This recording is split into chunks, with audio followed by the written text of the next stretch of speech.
All right, so here's a quick guide on how to connect your Razer BlackShark V2 headset to your PS5 using the Hyperspeed wireless dongle.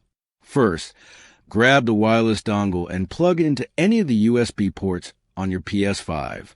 You'll need the USB Type-A to USB Type-C cable that comes with the headset to do this. Once it's plugged in, you're almost there. Next, grab your headset. Press and hold the power button for about 2 to 3 seconds.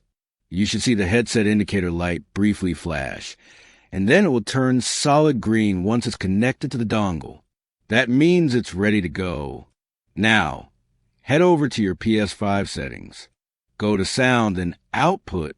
Here, make sure you choose Control Speaker for chat audio and Headphones for all audio. This will make sure the sound is routed to your headset for both the game and voice chat. If you want to mess with the sound settings a little more, the EQ button on the headset lets you do that. Just press and hold the Razer Smart Switch EQ button for about 7 seconds to put in pairing mode, and you can connect via Bluetooth if that's what you prefer. But honestly, using the dongle is the best way for gaming since it's more stable. Once you follow these steps, your Razer BlackShark V2 should be all set up on your PS5. You're ready to start gaming with some awesome sound.